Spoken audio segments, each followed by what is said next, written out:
The oriel room above the Transfiguration Chapel in the cathedral is a wonderful, quiet, reflective space, ideal for quiet days. You might like to consider using it. Advent isn't a comfortable season.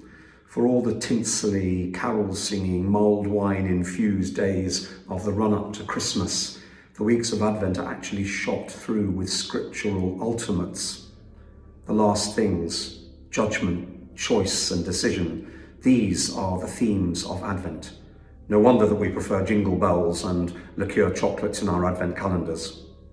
And yet, if you are faced with living with ultimates during this holy season, if you've lost something or someone cherished, status, dignity, worth, health, a fundamental change in your life, if you're living with bereavement, new or old, or your certainties have drained away, leaving you feel hollowed out, if you feel unloved or marginalized, lonely or bereft, then I imagine that for you the ultimates of Advent don't perhaps feel quite so scary.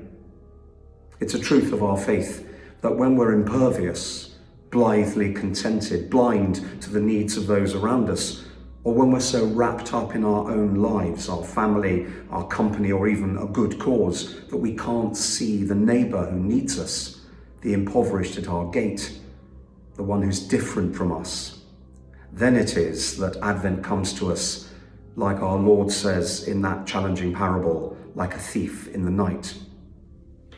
When we have too much to protect, or when we have too much to hold on to, too much to try and ignore, whether it's climate change, war, cost of living, then it is that the call of Advent is most for us. Sleepers wake, hear the voice calling, make a straight highway for our God, come out to meet him. And when or if we have the courage in this holy season to admit to our poverty, our need, when we acknowledge how little we have with which to come out to meet him, then our hearts can be prepared as crib and cradle, and he will come, like child, into the stable of our life and ask for the comfort that we can give. A postscript.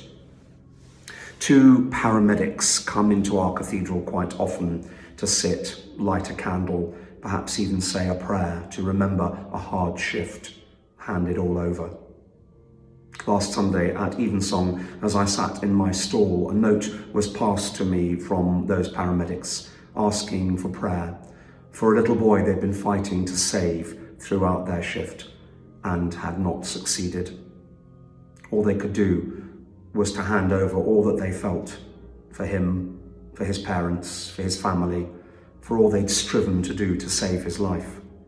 All they could do was hand it over. The ultimates of Advent culminate in the one who comes with healing for our losses and our griefs. In the tender compassion of our God, the dawn from on high shall break upon us, to shine on those who dwell in darkness and the shadow of death, and to guide our feet into the way of peace.